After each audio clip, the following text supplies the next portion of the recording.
Muy bien. En esta sesión vamos a ver preguntas sobre el metabolismo, en esta tercera sesión sobre el metabolismo, ¿de acuerdo? Bueno, vamos a ver algunas preguntas de razonamiento que en realidad pues son sencillas si damos con la clave, con la llave. Dice, ¿por qué es peligroso entrar en una bodega poco ventilada cuando se está produciendo la fermentación del mosto? Razón es la respuesta. Bueno, recordamos que la fermentación, ¿qué se produce? Una fermentación alcohólica, ¿verdad? Pues se está produciendo una bebida alcohólica, como en este caso el vino dulce. Entonces, dice, como tenemos en esta fermentación alcohólica, ¿qué es lo que estamos utilizando? Estamos utilizando moléculas de piruvato para finalmente producir etanol. Recuerdo que el piruvato tiene 3 carbonos, mientras que el etanol tiene 2 carbonos. Entonces, ¿qué pasa con ese carbono que sobra?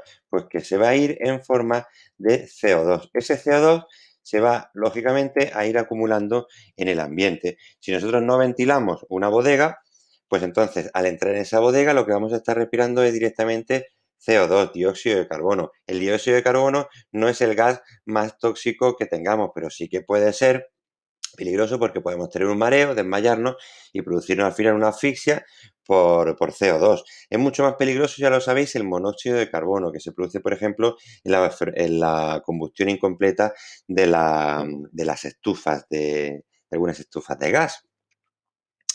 Dice, en relación con las gráficas adjuntas, le voy a dar un poquito así para que lo veamos, conteste razonadamente a las siguientes cuestiones. Y tenemos aquí una gráfica a la izquierda y otra a la derecha. A la izquierda tenemos rendimiento fotosintético en el eje de la Y, horas de iluminación diarias en el eje de la X.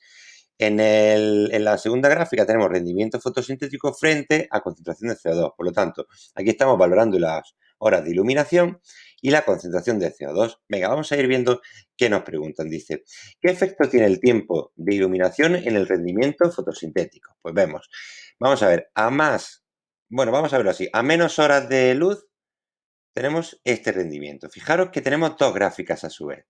En una de ellas nos habla del oxígeno y en la otra también, pero de ellas es un pequeño porcentaje de oxígeno, mientras que la otra tiene un gran porcentaje de oxígeno. Fijaros que ambas crecen y luego crecen un poquito menos, con menor velocidad, pero ambas tienen más o menos la misma forma, por lo tanto vamos a tomar una de ellas como ejemplo para poder responder al primer apartado. Efectivamente, si tenemos poca luz, vamos a tener poco rendimiento de fotosíntesis y si tenemos más luz, vamos a tener más rendimiento. Es decir, crece el rendimiento, crece con la intensidad. El rendimiento fotosintético crece con la intensidad o con las horas, mejor dicho, en este caso, horas de iluminación. ¿Y la concentración del oxígeno en el medio? Pues si nos fijamos, a menor concentración, la gráfica está más alta, a mayor concentración está más baja. Por lo tanto, la concentración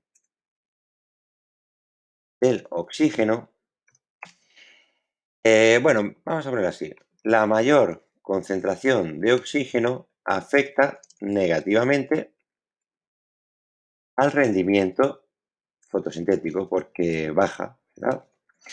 Esto lo hemos comentado ya varias veces en las sesiones de teoría. Nosotros, ese oxígeno compite con el CO2 para unirse a la rubisco, que se encarga del ciclo de Calvin. Entonces, si tenemos mucho oxígeno, la rubisco se dedica a hacer fotorrespiración. Entonces, con esa fotorrespiración se produce mucha menos fotosíntesis, porque es como una respiración extraña que hacen las plantas cuando están estresadas con el oxígeno. Y ello se debe a que la enzima rubisco es una enzima que tiene baja afinidad a su sustrato. Venga, nos sigue preguntando.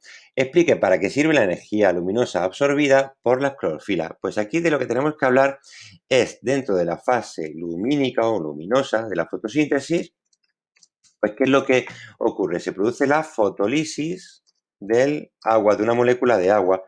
Produciéndose, ¿qué se producen? Se producen electrones que excitan al fotosistema 2, el P680, producen protones también, ¿verdad? Que se acumulan en el espacio tilacoidal, ¿eh? Tilacoide, y generan poder reductor, siempre para las dos cosas. ¿Y luego qué más se produce? teníamos hidrógeno, teníamos los electrones que iban en ese hidrógeno. ¿Y qué más había? Pues producimos oxígeno, que es emitido a la atmósfera.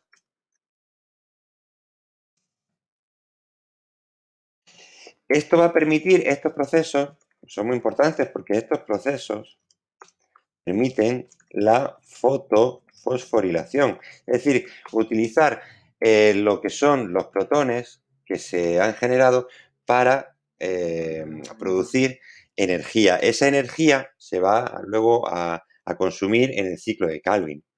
¿Qué efecto tiene la concentración del CO2 en el rendimiento fotosintético? Eso lo tenemos aquí. Vemos entonces, una vez más, dos gráficas en la cual nos relaciona la intensidad luminosa, pero fijaos que más o menos tiene la misma forma, con lo cual cogemos una de ejemplo y vemos que cuanto menor es la concentración de oxígeno, menor es el rendimiento fotosintético. Luego va creciendo, pero llega un momento en que se estanca y por más CO2 que le metamos a la planta, no va a realizar más fotosíntesis. Pues eso tenemos que explicarlo, ¿vale? El aumento de CO2 produce inicialmente que un aumento del rendimiento fotosintético. Para eso al principio. Conforme aumenta la cantidad de sustrato, es decir, este CO2, se va a producir una saturación de la enzima. ¿De qué enzima? De la enzima rubisco, esa enzima que tiene baja afinidad. Entonces, cuando se produce esa saturación de la enzima, ¿qué ocurre? Que aunque añadamos más concentración de sustrato, la enzima no es capaz de realizar o de catalizar más proporción de reacción. ¿Sí? Esto está explicado así más o menos. Yo lo voy escribiendo mientras lo hablo. Siempre se puede explicar muchísimo mejor. Pero os doy la idea inicial para que vosotros después la adornéis todo lo que podáis. ¿En qué orgánulo se lleva? Bueno, y la intensidad luminosa, perdón. ¿Qué pasa con la intensidad luminosa? Si hay más intensidad luminosa, la fotosíntesis es mayor. Si hay una intensidad luminosa más baja, hay menos fotosíntesis. Entonces, la intensidad luminosa provoca un aumento, o mejor, el aumento de la intensidad luminosa provoca un aumento del rendimiento de la fotosíntesis. Tenemos que intentar ser lo más exactos posible. Dice, ¿en qué órgano se lleva a cabo la fotosíntesis? El orgánulo es el cloroplasto. Y localice dentro del mismo donde tienen lugar las distintas etapas del proceso. Recordamos que la fase lumínica, que engloba la fotofosforilación, se produce en el tilacoide, en relación siempre con el tilacoide. En cambio, la fase, que a mí me gusta llamarle fase oscura, la fase que es oscura porque, ya sabéis, por un error, porque se pensaba que se hacía de noche, pero se hace durante todo el día, es la fase biosintética, o aquí también llamado oscura, se va a producir en el estroma, en ese, digamos, líquido que envuelve bueno, que contiene el cloroplasto en su interior.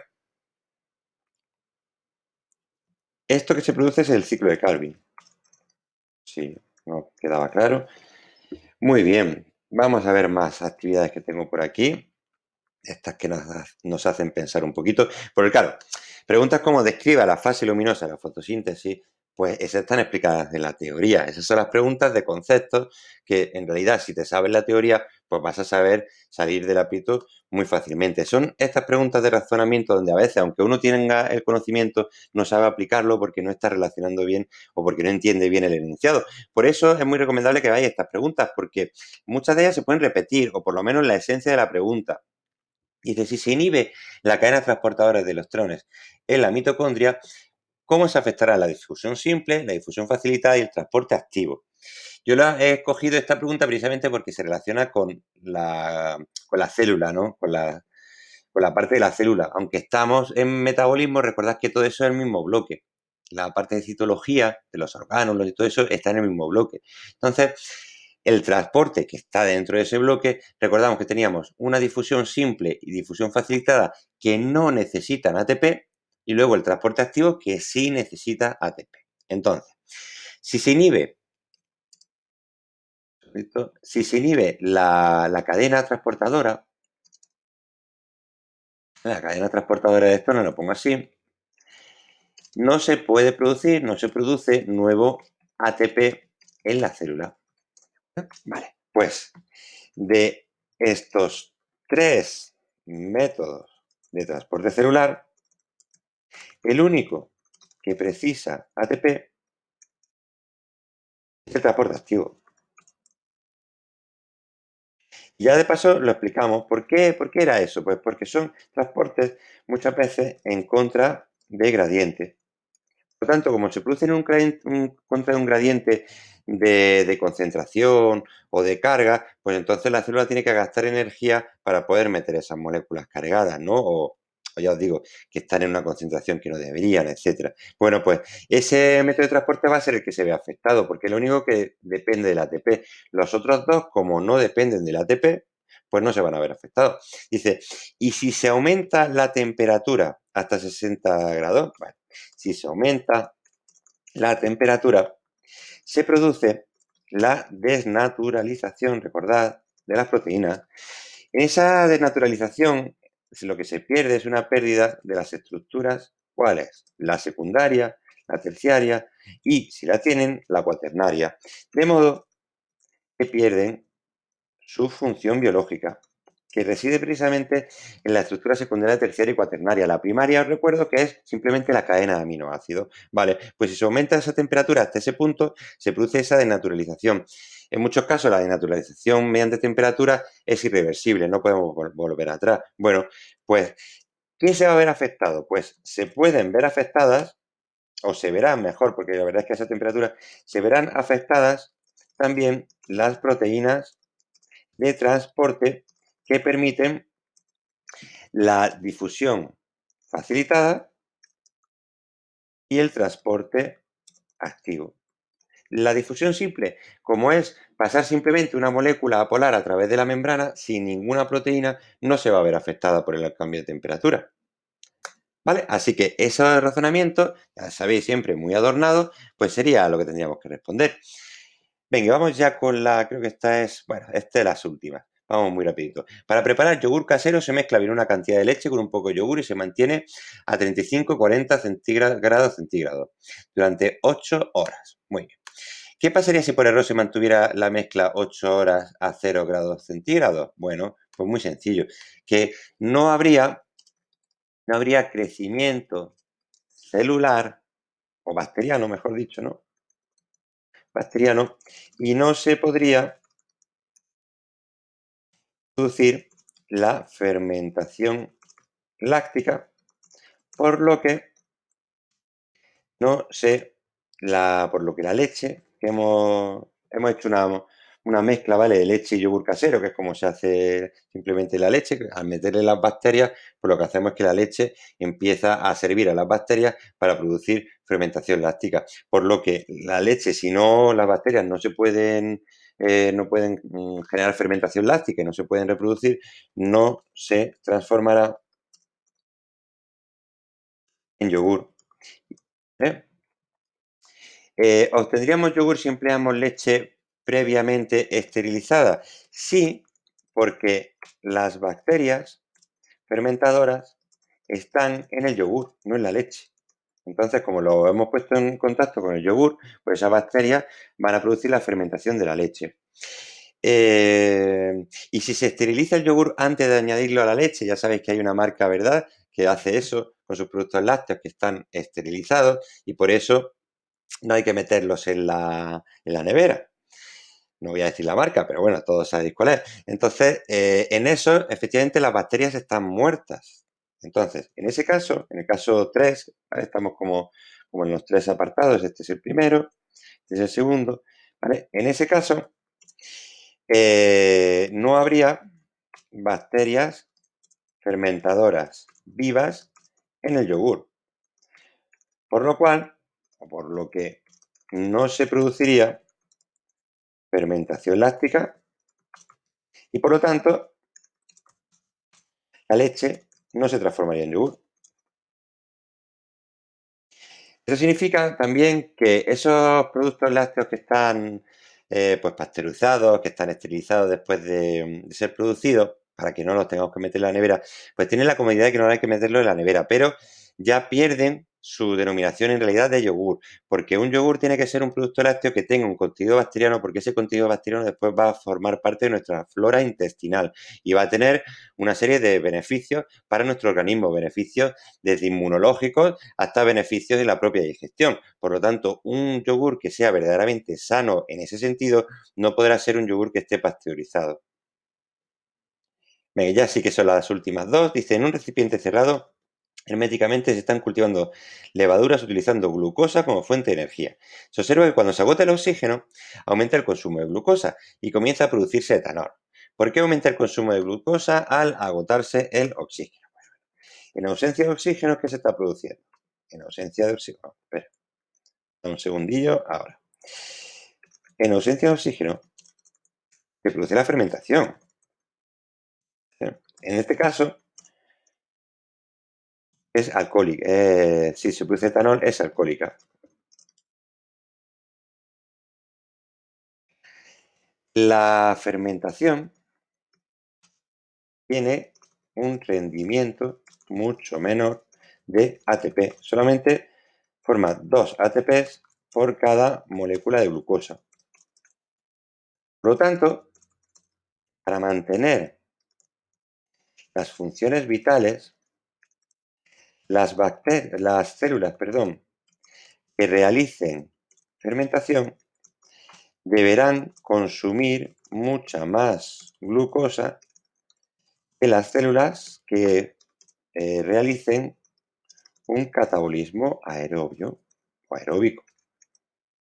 Tiene un mejor rendimiento, que produce, ¿vale?, 36 ATPs, y como tiene un mejor rendimiento, pues consume menos glucosa. Esto es como un coche, ¿verdad? Un coche que tenga un mal rendimiento consumirá más gasolina para realizar el mismo trayecto. Pues esto es lo mismo. En ausencia de oxígeno vamos a tener que consumir mucho más glucosa porque el rendimiento es mucho menor.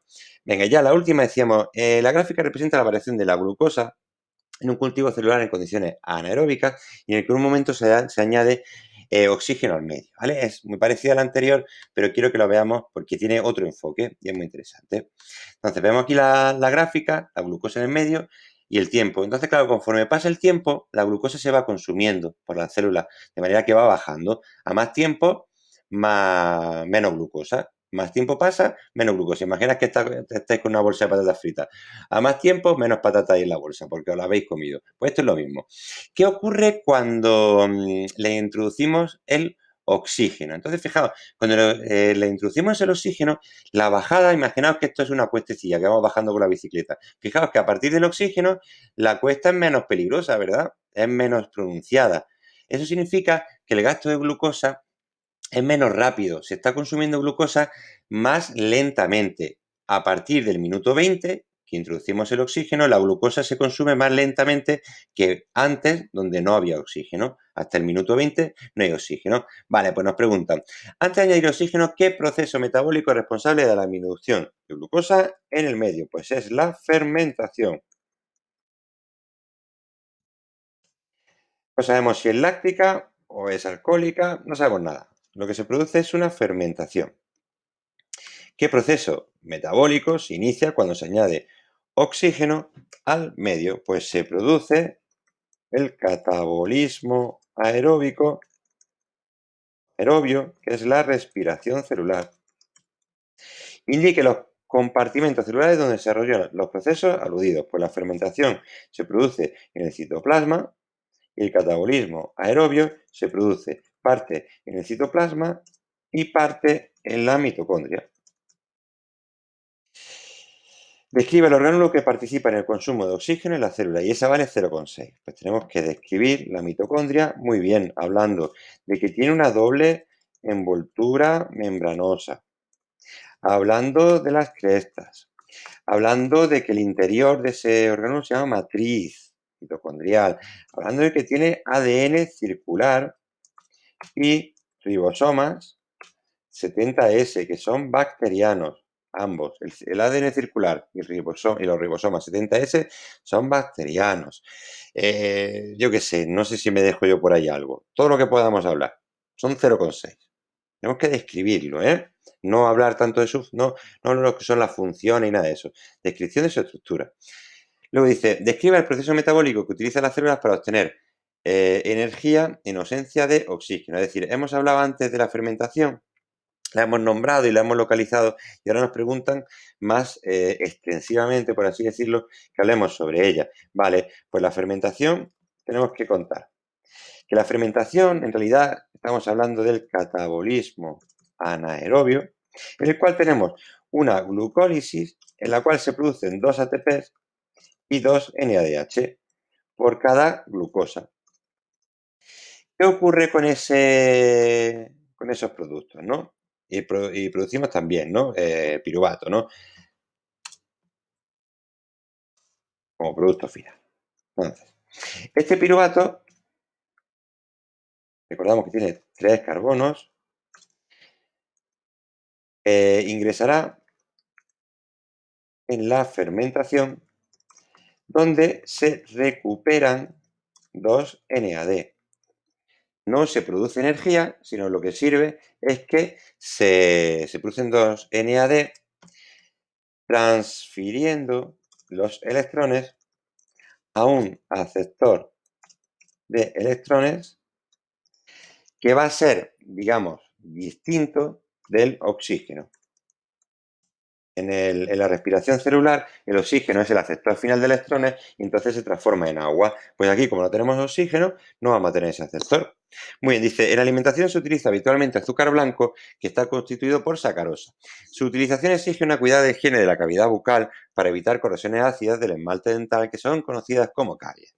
Explica razonablemente el proceso que provoca la aparición de ácidos corrosivos a partir de residuos de sacarosa. Bueno, pues lo que se está produciendo, nosotros tenemos unas bacterias que producen una fermentación fijaos, ¿qué producimos en esa fermentación? ¿Producimos etanol? No producimos etanol, ¿verdad? No se nos llena la boca de alcohol, ¿verdad? Entonces, vamos a ver cómo se produce, cómo vamos a producir las bacterias y la caries. Vamos a ponerle aquí un poquito de fermentación para que tengamos un poquito de eso, ¿vale? Entonces, vamos a ver si tuviésemos alguna esquemilla interesante. No lo he mirado antes si lo tenemos. Pues aquí enfermedad, bueno, tiempo, dieta, los carbohidratos. Bueno, en general no tenemos nada así bioquímico que os pudiese enseñar. Simplemente, bueno, vamos nosotros a rellenarlo.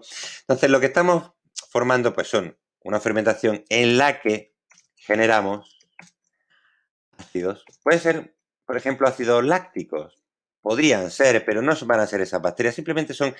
Nosotros vaya a haber 3 fermentaciones, pero hay muchas más fermentaciones. Con lo cual, nosotros lo podríamos llamar simplemente ácidos orgánicos que producen el desgaste del diente. Recordamos, el diente se forma por moléculas orgánicas y ¿qué más? Y carbonato cálcico. Entonces, si nosotros, acordaros por ejemplo del bicarbonato ese que nos tomamos, o la sal de frutas que nos tomamos, si a eso le echamos ácido, por ejemplo vinagre, ¿qué es lo que ocurre? Que se produce ahí una reacción química que lo que al final hace en lo que es el hueso es que si nosotros le echamos ese ácido a una parte de hueso, como es el diente, ¿no? A una parte que se forma de carbonato cálcico, pues al final deja de haber carbonato cálcico.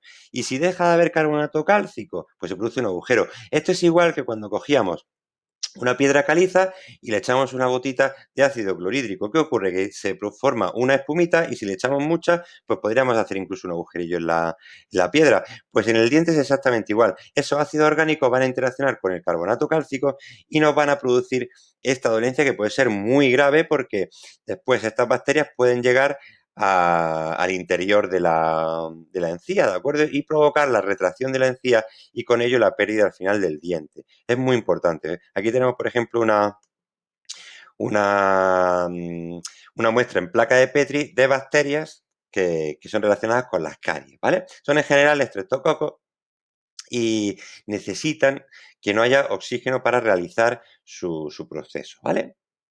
Muy bien, pues con esto lo tendríamos todo, me parece, por esta sesión. No me he dejado aquí ninguna actividad, así que ya sabéis, comentarios o lo que queráis para las dudas o peticiones de más actividades, lo que queráis. Venga, hasta luego.